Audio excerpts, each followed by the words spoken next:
The body remembers relief faster than the mind remembers consequence. I mean, that sentence is it's a staggering premise right out of the gate. Right. It completely stopped me in my tracks this week. Yeah. And welcome to this deep dive, by the way. Today, we are basically dismantling everything you might think you know about addiction. Yeah, we are looking at this profound, honestly deeply challenging essay we received.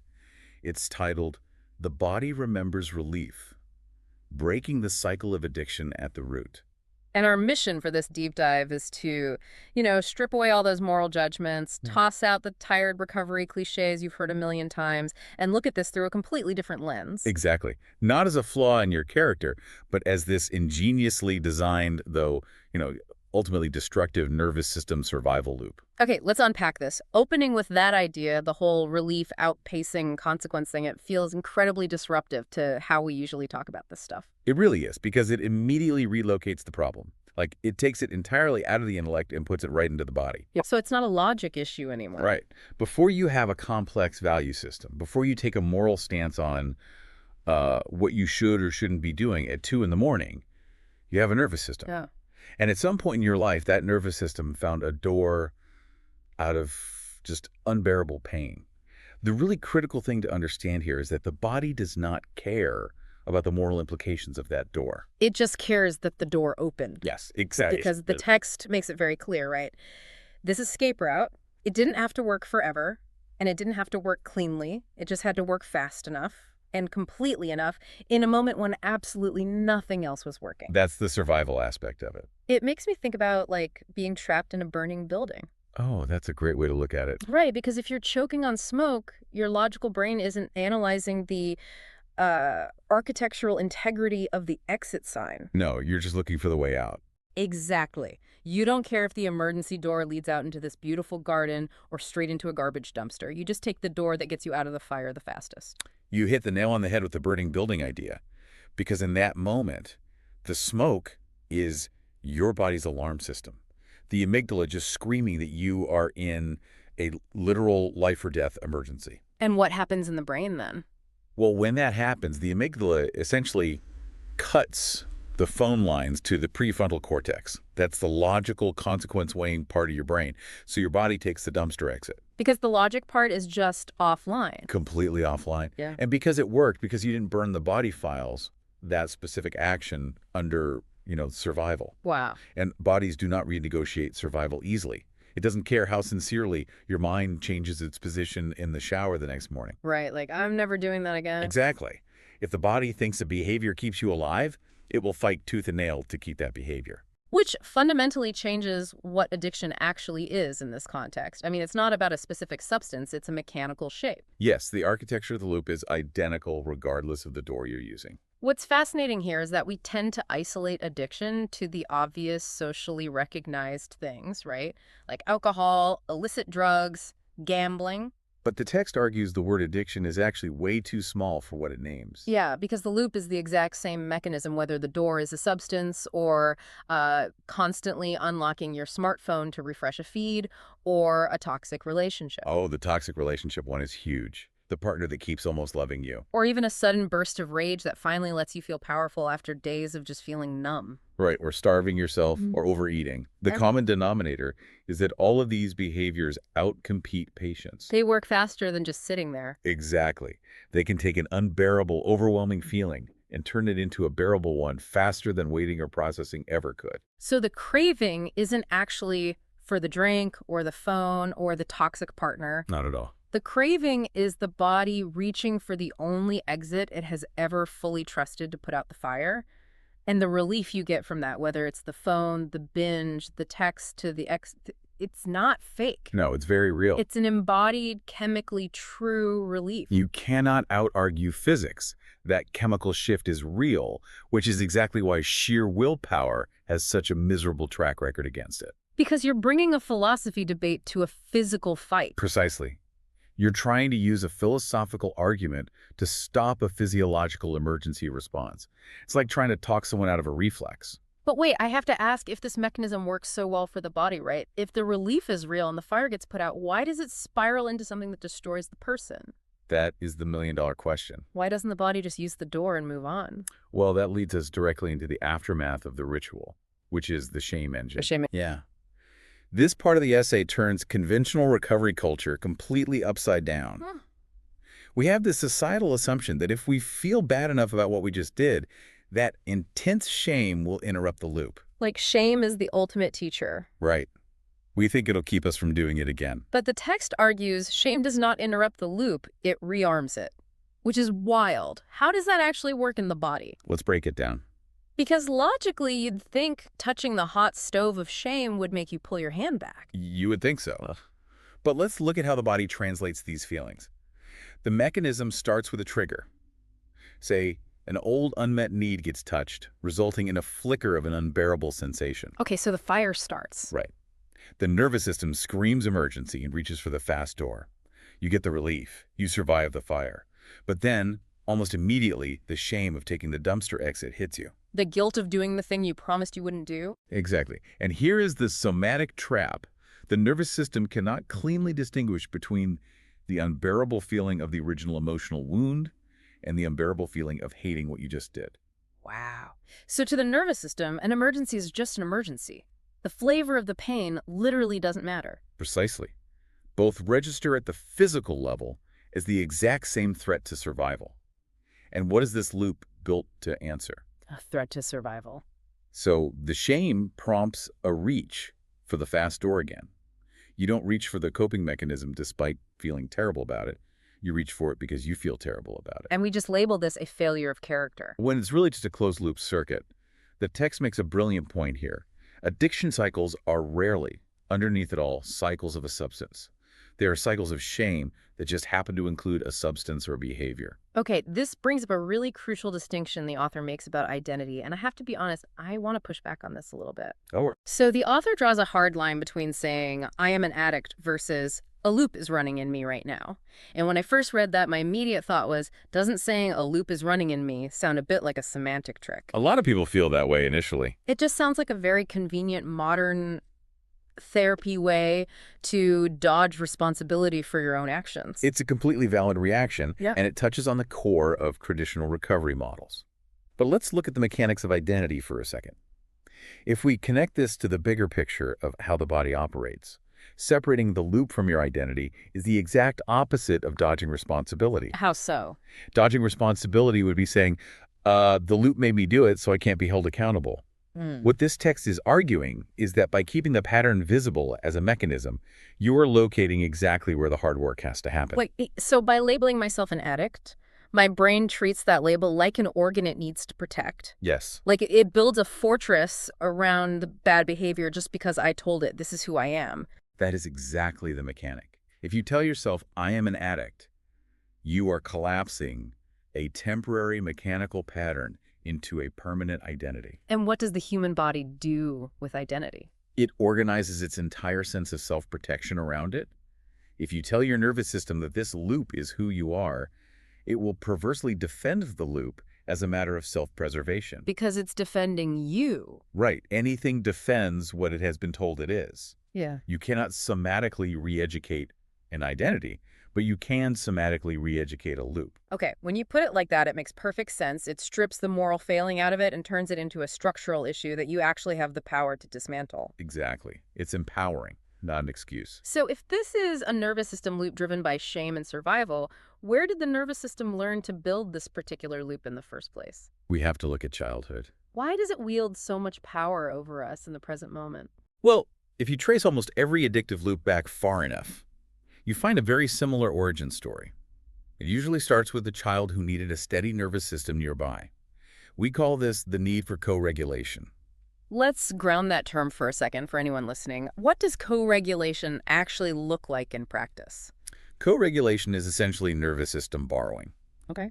Think of a toddler who scrapes their knee on the playground and is screaming in pure panic. The parent doesn't sit down and logically explain to the toddler that the knee is fundamentally fine and the bleeding will clot, right? Right, that would do absolutely nothing. The parent just picks him up, holds him tight, and breathes slowly. The toddler's erratic, panicked heartbeat literally syncs up with the parent's calm, steady heartbeat. That's co-regulation. The child borrows the adult's calm until they can build their own. But in the origin story of these loops, the child didn't get that calm adult to borrow from.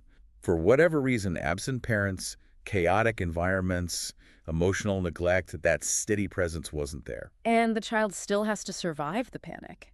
Exactly. The child is incredibly resourceful. They have to survive, so they learn to self-parent with whatever's on hand. The text describes this beautifully as a search for the mother frequency, or Ma, that primordial holding. It's the foundational embodied feeling of, you are safe now, you're allowed to stop. And because that deep feeling of safety never arrived from the outside, the self starts manufacturing counterfeits. So what looks decades later like a destructive addiction to an outside observer, it's very often just that same small self still desperately trying to administer a comfort it was never directly handed. It's heartbreaking, but profoundly true. Here's where it gets really interesting, though, because the essay explores how this unhealed wound completely breaks our perception of time. It says addiction collapses time. It creates a state of perpetual urgency. Yes. When you are in a craving, it doesn't feel like a passing emotion that will fade in 20 minutes. It feels like a permanent, unsurvivable now with no far side. There is no future in a craving. It's like holding your breath underwater. You know intellectually that you can break the surface and breathe in 30 seconds, but your body doesn't care about 30 seconds from now. Your lungs are just screaming, air and W. And that scream is all-consuming because the body truly believes it is dying. This highlights a massive part of the recovery work that rarely gets talked about, rebuilding the body's relationship with duration. Duration, like the passing of time. Right. The slow work of breaking the cycle involves teaching the body that an unbearable feeling will crest and pass. You have to prove to the nervous system that later is a real place you can actually arrive at. Because right now it doesn't believe later exists. If the body relearns that it can wait, that survival doesn't require solving the unbearable feeling this exact second, the loop loses its leverage. The loop's entire power depends on convincing you that now is the only tense that exists. So if you're listening to this and you've ever promised yourself, I am never texting my ex again at 9 a.m., feeling completely resolute, only to find yourself typing a message at midnight, this is exactly why your willpower failed you. The author calls this the problem of thought-somatic agreement. Which means what exactly? Well, a decision made purely in the thinking mind at 9 a.m. when your prefrontal cortex is online and you feel calm is essentially a proposal that the body hasn't ratified yet. The body wasn't in the room when you made the promise. Exactly. And when midnight rolls around and that feeling of panic or loneliness hits, the body votes alone. And it votes based on the evidence it actually trusts. Which is that the fast door works. So what does this all mean for willpower? I mean, do we just throw willpower out the window because the body is going to override us anyway? If we connect this to the bigger picture, willpower isn't useless. It's just being aimed at the wrong target. Okay. It shouldn't be aimed at making more passionate 9 a.m. decisions. Willpower should be aimed at the repetitive, deeply unglamorous work of giving the body new, embodied evidence that safety has other addresses now. Unglamorous is definitely the word. The text talks about following your breath all the way down into your stomach, not just performing a shallow, deep breath. It talks about movement that physically discharges the nervous energy out of your muscles. It's about substituting small physical rituals over and over at 2 a.m. until the body updates its internal math. And there's another crucial load-bearing element to this unwriting process, and it has to do with secrecy. Oh, this part was huge. The phrase the author uses is that secrecy is load-bearing in addiction. Because these loops were usually built in childhood isolation. A child managing unbearable feelings alone, the loop prefers to keep operating in the dark. So you can't heal it in the dark. Breaking the cycle rarely happens purely privately. It requires being witnessed. And we need to be very precise here. Being witnessed doesn't mean being surveilled by a suspicious partner. Right. It doesn't mean confessing your sins, and it definitely doesn't mean someone trying to fix you. It just means being seen by a steady other person in the middle of that unbearable feeling, without them flinching, without them trying to offer advice or, leaving the room. Yes, it's Yeah. finally giving the body the co-regulation it was missing at the very beginning. Just another nervous system willing to stay in the room and be the calm heartbeat. Exactly. And while we are talking about what the body needs, the author brings up a place for what they call a harder kind of honesty. About medical help, right? Yes. Mm. For some people, especially with alcohol, opioids, or certain medications, the dependency is deeply physiological. The cells of the body, have literally adapted to the substance. I'm so glad this is in the text Uh, because sometimes in spiritual or holistic recovery circles, there's this subtle shaming that oh, happens. absolutely. People feel that relying on medical detox or pharmaceutical intervention is like a failure of their psychological growth. Like they didn't do the deeper work well enough. But text forcefully counters that dangerous idea. Yeah, Seeking medical hands isn't feeling the deeper work, it is the deeper work. because it's honest. Right. Honoring the literal physical truth of what your body can and cannot survive unassisted is the ultimate act of somatic truth-telling. If your body will go into life-threatening seizures without a substance, talk therapy and breathing exercises in that moment are not devotion. They are denial. Meeting the body where it actually is physically is the foundation of unwriting the loop. Exactly. I love that clarity. Okay, so we've talked about this slow accumulation of new evidence, the breathing, the witnessing, honoring the body's physical limits. But eventually, this slow build reaches a tipping point. It does. How does the cycle actually end? Because the text is clear that gentleness and slow breathing alone won't finish the job forever. They won't. At some point, the old pattern has to be met with real force. The essay describes this arrival as the Kali moment. Named after the Hindu goddess associated with time, change, and destruction. Yes, Yeah. it's a decisive, almost sacred severance from the identity that has spent years organizing itself around the addiction. Yeah. But it's vital to understand what this force is and isn't. It is not violence turned back onto the self. It's not hitting rock bottom in a puddle of self-hatred because that's just the shame loop wearing the different costume. It's not beating yourself up. No. The Kali moment is a conclusion. It's a crash out, but understood correctly as a creative act reaching its final page. The text says, surety precedes growth. This moment doesn't arrive by forcing it at 9 a.m. It arrives from underneath when the body has finally gathered enough real physical evidence that it just knows the old door isn't necessary anymore. This is where your burning building analogy comes full circle. Freedom isn't making the building stop burning, right? Because there will always be stress and pain in life. Exactly. Freedom is realizing you've spent the last year building 3 new safe fire escapes.